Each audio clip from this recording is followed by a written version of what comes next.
Shalom, jumpa lagi dengan saya Erna Bayu dalam YouTube channel Erna S. Bayu. Kali ini kita akan membahas tentang topik-topik kebidanan. Saat ini kita akan mengulik tentang pertolongan persalinan dengan alat bantu vakum ekstraksi. Namun sebelum kita masuk ke dalam pembahasan yang lebih dalam, maka saya memohon Anda untuk like, komen, subscribe, dan share. Saudaraku yang terkasih, ekstraksi vakum adalah salah satu prosedur untuk membantu proses persalinan normal. Persalinan dengan bantuan ekstraksi vakum dilakukan dengan alat yang disebut vakum ekstraktor. Umumnya tindakan ini baru dilakukan ketika proses persalinan normal mengalami hambatan. Vakum ekstraktor adalah instrumen medis yang digunakan sebagai alat bantu untuk menarik bayi keluar dari vagina dalam proses persalinan. Dokter biasanya akan membantu persalinan dengan ekstraksi vakum apabila bayi sulit dilahirkan secara normal tanpa alat bantu. Perangkat ekstraktor vakum memiliki bentuk yang menyerupai mangkuk dan terbuat dari bahan plastik atau soft cup. Namun ada juga vakum yang terbuat dari bahan logam, metal cup. Alat ini dilengkapi dengan pompa vakum yang digunakan untuk menarik bayi. Saudaraku yang terkasih, apakah bidan dapat melakukan vakum ekstraksi? Bidan hanya melakukan pertolongan persalinan normal. Melakukan tindakan vakum ekstraksi atas dasar keinginan sendiri bisa dikenai 3 tanggung jawab secara administratif, hukum perdata, dan hukum pidana. Implementasi tindakan vakum di rumah sakit dilakukan oleh bidan atas perintah dokter spesialis kebidanan dan kandungan. Tindakan vakum harus dilakukan di rumah sakit karena tidak berhasil akan dilanjutkan dengan forceps atau langsung dilakukan persiapan seksio sesar. Penggunaan vakum ekstraksi pada persalinan hanya dilakukan oleh seorang dokter SPOG. Dokter SPOG akan memilih antara 2 cara. Yang pertama dengan tenaga mesin, yang kedua dengan tenaga manusia. Penggunaan vakum ekstraksi pada persalinan hanya dilakukan oleh dokter spesialis SPOG. Pilihannya dengan 2 tenaga. Yang pertama dengan tenaga mesin dan kedua tenaga manusia. Berikutnya, kafum ekstraksi akan dipasang ketika kepala mulai tampak di vagina. Setelah itu dokter melakukan episiotomi. Apabila dilakukan suntikan epidural, maka dokter akan memberikan isyarat untuk ibu mulai mengejan karena hanya dokter yang tahu kapan kontraksi itu terjadi. Yang kedua, apabila tidak dilakukan suntikan epidural, maka dokter akan meminta ibu untuk mengejan saat terjadi kontraksi. Setelah kontraksinya bagus, maka dilakukan penarikan maksimal 3 kali. Kemudian apabila berhasil, maka bayi akan lahir langsung dirawat oleh seorang tenaga kesehatan yaitu seorang bidan. Apabila gagal, maka bisa dilanjutkan dengan tindakan forceps, kemudian atau langsung dilakukan persiapan tindakan seksio sesar atau dari forceps dulu dilanjutkan dengan seksio sesar. Penggunaan ekstraksi vakum dilakukan atas indikasi bayi mengalami gawat janin saat ibu mengejan. Ibu sudah merasa sangat lelah dan bayi tak kunjung lahir.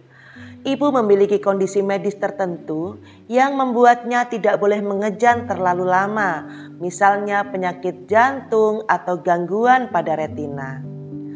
Kontraindikasi, kelahiran prematur atau usia kandungan kurang dari 34 minggu, bayi dalam posisi sunsang, posisi wajah bayi menghadap vagina atau jalan lahir.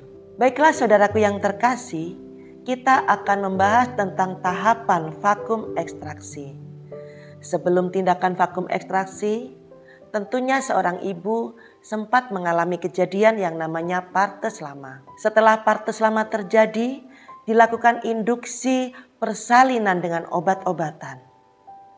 Setelah itu dokter melakukan episiotomi, kemudian melakukan penjelasan kepada pasien tindakan yang akan dilakukan, manfaat, risiko, dan sebagainya, informasi yang dibutuhkan oleh pasien. Setelah itu ditawarkan untuk tanda tangan informed consent. Nah, berikutnya adalah tindakan vakum ekstraksi. Pada fase tindakan vakum ekstraksi, posisi ibu litotomi atau sesukanya ibu, yang penting kakinya dibuka selebar mungkin, tangan boleh pegang di tempat tidur, maksud saya di pinggiran tempat tidur atau dimanapun, yang penting ibu nyaman. Setelah kepala tampak di vagina, maka dokter akan memasang kap vakum ekstraksi, setelah itu menarik saat kontraksi dan melepaskan alat saat bayi sudah lahir.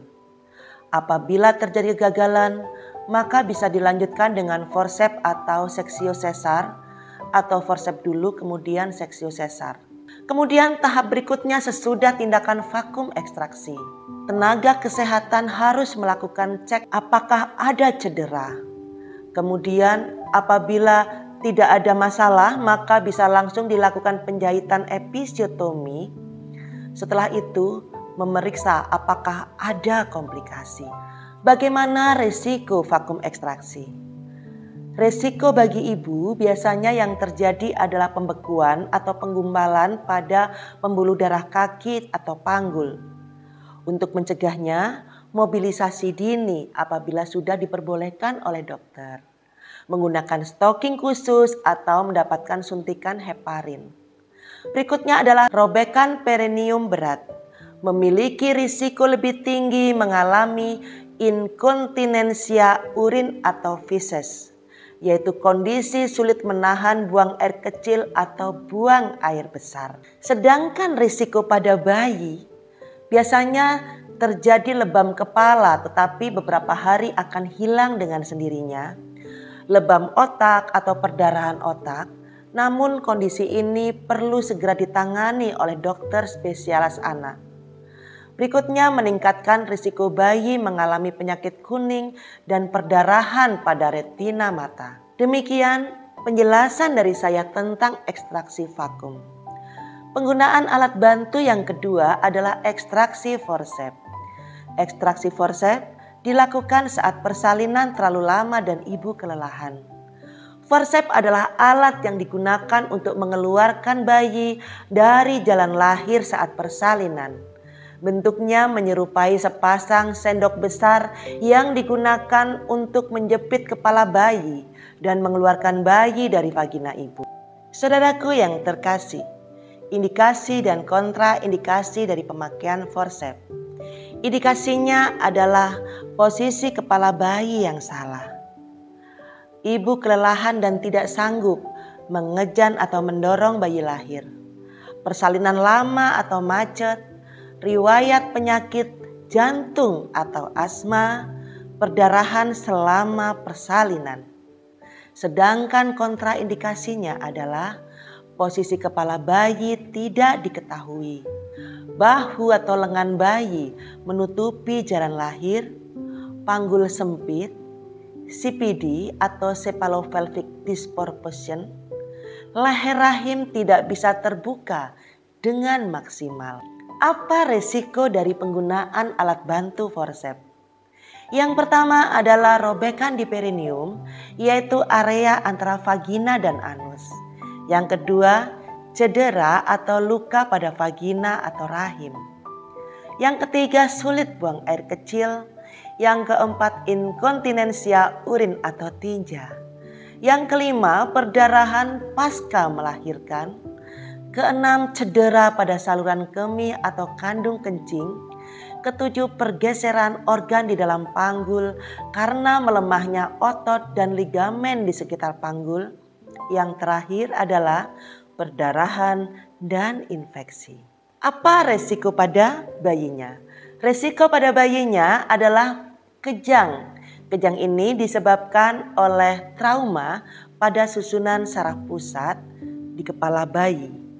Kemudian cedera kepala atau wajah, retak pada tulang tengkorak, perdarahan dalam tengkorak, cedera mata, gangguan saraf wajah akibat cedera. Proses pemulihan setelah persalinan normal dengan bantuan forceps. Berikan kompres hangat atau dingin di bagian tubuh yang terasa nyeri. Duduklah secara perlahan dan hati-hati. Jika tempat duduk terasa keras, gunakan alas bantal yang empuk untuk duduk.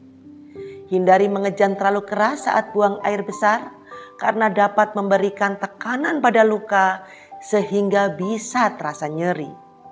Lakukan senam Kegel untuk melatih otot-otot dasar panggul dan membantu proses pemulihan. Minum cukup air putih dan perbanyak asupan serat. Hubungi dokter spesialis ginekologi jika kondisi pasien tidak kunjung membaik setelah melahirkan dengan forceps atau muncul keluhan yang lain seperti demam, keluar nanah dari vagina, dan tubuh terasa lemah selama masa pemulihan. Demikian informasi tentang penggunaan alat bantu forceps. Semoga informasi ini akan menambah wawasan dan bisa menjadi berkat buat Anda sekalian. Terima kasih, Tuhan memberkati.